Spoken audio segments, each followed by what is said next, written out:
वेदसार वेदसार शिवस्तवः पशूनां पतिं पापनाशं परेशं गजेन्द्रस्य कृतिं वसानं वरेण्यं जटाजूटमध्ये स्फुरद्गाङ्गवारिं महादेवमेकं स्मरामि स्मरारिम्। शिवाकान्त शम्भो शशाङ्कार्धमौले महेशानशूलिन जटाजूटधारिन त्वमेको जगद्व्यापको विश्वरूप प्रसीद प्रसीद प्रभो पूर्णरूप प्रसीद प्रसीद प्रभो पूर्णरूप। श्री रामचरितमानस की उत्तरकांड के अंतर्गत भगवान शिव का एक बहुत ही अद्भुत स्तोत्र है जो रुद्राष्टक के नाम से सुप्रसिद्ध है। स्तुति की गई थी ये महादेव महाकालेश्वर के मंदिर उज्जैन में। तो आइए हम इसको गाते हैं। नमामि शमीशान निर्वाण रूपम विभुं व्यापकं ब्रह्मवेद स्वरूपम निजं निर्गुणं निर्विकल्पं निरीहं चिदाकाशमाकाशवासं भजेऽहं निराकारमोङ्कार मूलं तुरीयं गिराज्ञानगोतीतमीशं गिरीशं करालं महाकाल कालं कृपालं गुणागार संसार पारं नतोऽहं तुषाराद्रिसंकाश गौरं गभीरं मनोभूतकोटिप्रभाश्री शरीरं स्फुरन्मौलिकल्लोलिनी चारुगंगा लसद्भाल बालेन्दुकण्ठे भुजंगा चलत्कुण्डलं सुनेत्रं विशालं प्रसन्नाननं नीलकण्ठं दयालं मृगाधीश चर्माम्बरं मुण्डमालं प्रियं शङ्करं सर्वनाथं भजामि प्रचण्डं प्रकृष्टं प्रगल्भं परेशम् अखण्डं मजं भानुकोटिप्रकाशं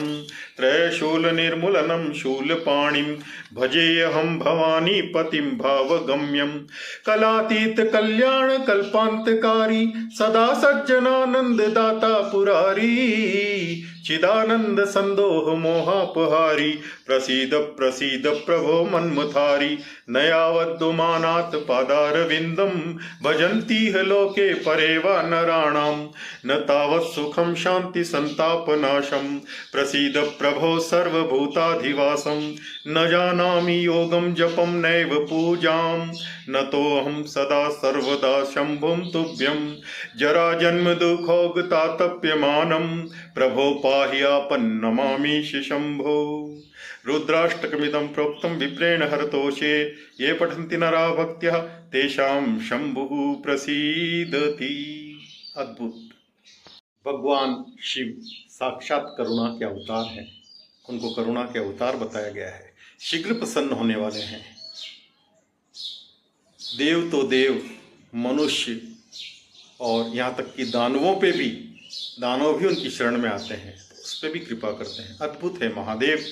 और शिव पुराण और अन्य शास्त्रों में उनकी कृपा के कथाएं विस्तार से हैं।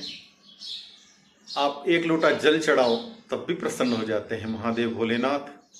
और आपको कुछ नहीं सूझे जीवन में तो किसी एकांत में मंदिर में शिवलिंग से जाके लिपट जाइए, 2 आंसू बह गए तो आपका समझो अद्भुत अभिषेक हो गए। ऐसे हैं महादेव, दिल की बात सुनते हैं और प्रसन्न होते हैं। अनेक मंत्र हैं, अनेक उनकी स्तुतियां हैं, बड़े बड़े अभिषेक हैं, रुद्री पाठ इत्यादि। लेकिन एक जो मूल मंत्र जो सबसे प्रभावशाली और सबसे सुगम है वह पंचाक्षरी मंत्र है, नमः शिवाय। ये अद्भुत मंत्र है जिसका शिव पुराण में विधि विधान से इसका पाठ करने का, इसका जप करने का और इसके जो फल होते हैं उनका बड़ा विस्तार से वर्णन है, दूसरे शास्त्रों में भी है। और नमः शिवाय ये बहुत ही भगवान शिव का प्रभावशाली मंत्र है। शिव पुराण और अन्य पुराण शास्त्रों में भी इसका जगह जगह उल्लेख किया गया है। और इसके विधि विधान बताए गए हैं, लेकिन भावपूर्वक कोई भी इसका जप करे तो महादेव आशुतोष शीघ्र प्रसन्न होते हैं। तो उसी पंचाक्षरी मंत्र नमः शिवाय का आदिगुरु शंकराचार्य ने बहुत ही सुंदर एक प्रकार से उसको अपनी वाणी में पिरोया है, उसका वर्णन किया है, उसका एक प्रकार से उसके वैभव को गाया है। तो वो शिव पंचाक्षर स्तोत्र के नाम से सुप्रसिद्ध है। आइए हम गाते हैं उसको। नमः शिवाय, तो पहले न की स्तुति है, फिर म की है, फिर शी की, फिर व की, फिर य की, ऐसे पांचों जो अक्षर हैं उनकी स्तुति है। तो आइए। श्री शिव पंचाक्षर स्तोत्रम नागेंद्रहाराय त्रिलोचनाय भस्मांगरागाय महेश्वराय नित्याय शुद्धाय दिगंबराय तस्मै नकाराय नमः शिवाय मंदाकिनी सलिल चंदन चर्चिताय नंदीश्वर प्रमथनाथ महेश्वराय मंदार पुष्प बहुपुष्प सुपूजिताय तस्मै मकाराय नमः शिवाय शिवाय गौरी वदनाब्ज वृंद सूर्याय दक्षाध्वर नाशकाय श्रीनीलकंठाय वृषध्वजाय तस्मै शिकाराय नमः शिवाय वसिष्ठ कुंभोद्भगौतमार्य मुनीन्द्र देवार्चित शेखराय चंद्रार्क वैश्वानर लोचनाय तस्मै वकाराय नमः शिवाय यक्षस्वरूपाय जटाधाराय पिनाकहस्ताय सनातनाय दिव्याय देवाय दिगंबराय तस्मै यकाराय नमः शिवाय पंचाक्षरमिदं पुण्यं य पठेत् शिवसन्निधौ शिवलोकमवाप्नोति शिवेन सह मोदते इति श्री शंकराचार्य विरचितं शिव पंचाक्षर स्तोत्रम संपूर्णम। अद्भुत, बड़ा प्यारा स्तोत्र है। संपूर्ण भारतवर्ष में भगवान शिव के 12 मुख्य स्थान हैं जहाँ पे भगवान शिव वहाँ के स्थानीय भक्तों के पुकारने पर सच्ची भक्ति देखकर भगवान प्रकट हुए। कैलाश में वास है भगवान शिव का, लेकिन जहाँ वनों में, जंगलों में, पर्वतों में, नदी किनारे, रेगिस्तान में, जहाँ जिस स्थिति में जिस भक्त ने पुकारा, चाहे उसके पास साधन नहीं थे, जो कुछ रूखे सूखे से जैसे स्तुति की पुकारा, और महादेव तुरंत प्रकट हो जाते हैं। कहीं कहीं तो माँ पार्वती देखती रह जाती, अचानक बाबा कहाँ चले गए, अचानक प्रभु कहाँ चले गए। तो महादेव वहाँ प्रकट हुए। वो 12 ज्योतिर्लिंग हैं और उनका सब जगह वो बड़े महत्वपूर्ण स्थल हैं। और जब मैं 5वीं 6ठी क्लास में था तो हमारे एक पुस्तक में 12 ज्योतिर्लिंग का एक कुछ था वर्णन, तो मुझे तभी से बड़ा एक अद्भुत लगता था, मतलब बड़ा कुछ पूर्व जन्मों का रहता है। तो आइए 12 ज्योतिर्लिंग का स्तोत्र का पाठ करते हैं।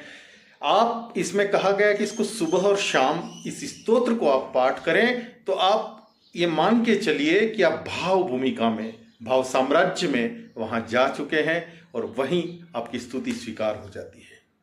मुख्य बात है कि भाव होना चाहिए, क्योंकि शास्त्रों में कहा है कि न पाषाणे विद्यते देवा न लोष्ठे न काष्ठे भावो ही विद्यते देवा भावो ही तस्मात् कारण, भाव प्रधान है।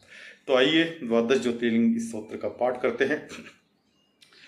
सौराष्ट्रे 12 ज्योतिर्लिंगानि सौराष्ट्रे सोमनाथं च श्रीशैले मल्लिकार्जुनम् उज्जयिन्यां महाकालम् ओंकारममलेश्वरम् परल्यां वैद्यनाथं च डाकिन्यां भीमशङ्करम् सेतुबन्धे तु रामेशं नागेशं दारुकावने वाराणस्यां तु विश्वेशं त्र्यम्बकं गौतमी तटे हिमालये तु केदारं गुष्मेशं च शिवालये एतानि ज्योतिर्लिङ्गानि नित्यं प्रातं सायं पठेन्नरः सप्तजन्मकृतं पापं स्मरणेन विनश्यति दर्शनादेव पातकं नैव तिष्ठति कर्मक्षयो भवेतस्य यस्य तुष्टो महेश्वरः।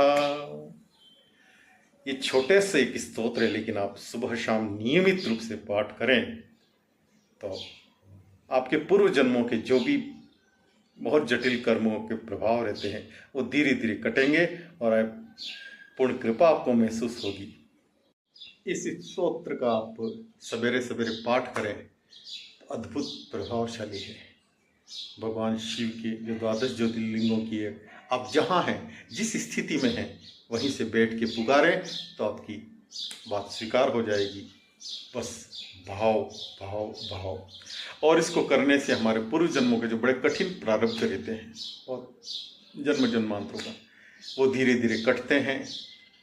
धीरे धीरे आप सुख की तरफ, शांति की तरफ, मधुरता की तरफ गति करते हैं। और यही हर जीव का एक प्रकार से लक्ष्य होना चाहिए। बहुत सी स्थितियाँ आती है जीवन में, अप्रिय होती है, लेकिन रुकना नहीं है, अपना सुधार आप करते रहती, ये चीज़ें हेल्प करती है उसमें। बहुत महत्वपूर्ण स्तुति। भगवान शिव का बहुत ही प्यारा स्तोत्र है वेद सार शिवस्तव करके। आइए उसके कुछ श्लोक दोहराते हैं। पशूनां पतिं पापनाशं परेशं गजेन्द्रस्य कृतिं वसानं वरेण्यं जटाजूट मध्ये स्फुरद्गाङ्गवारिं महादेवमेकं स्मरामि स्मररारिं महेशं सुरेशं। भगवान शिव का एक बहुत ही प्यारा स्तोत्र है वेदसार शिवस्तव। आइए उसके एक दो श्लोक का हम पाठन करें, गायन करें।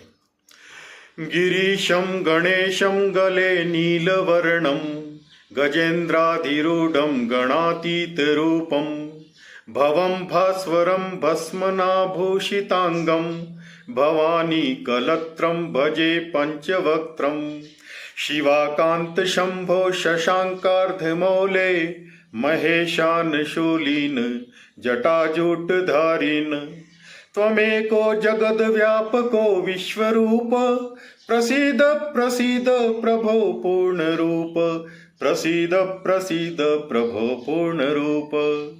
भवानी का भी एक बहुत ही प्यारा स्तोत्र है भवान्याष्टकम करके। आइए उसके एक दो श्लोक पाठन करते हैं।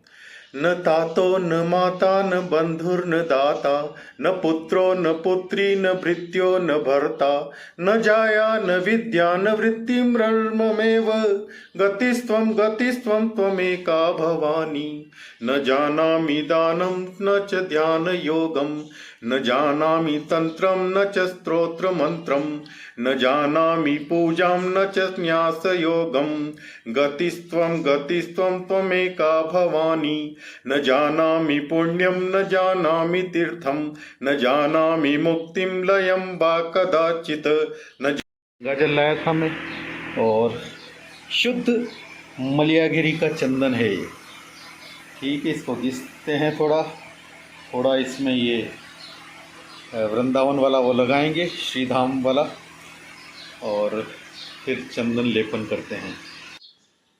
भगवान शिव भोलेनाथ बहुत ही जल्दी प्रसन्न होने वाले देव हैं। बहुत लंबी चौड़ी स्तुतियों की आवश्यकता नहीं, आप एक लोटा जल चढ़ा दो भाव से, तब भी खुश हो जाते हैं, प्रसन्न हो जाते हैं।